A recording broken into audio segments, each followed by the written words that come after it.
Esu Saulius, dėstytojas, lektorius, visuomenininkas.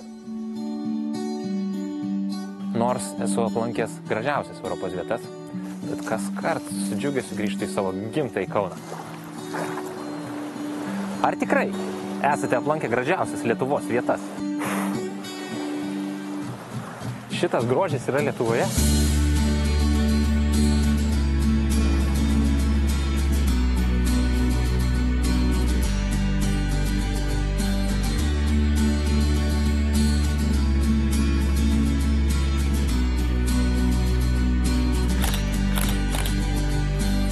Mano hobis – fotografija.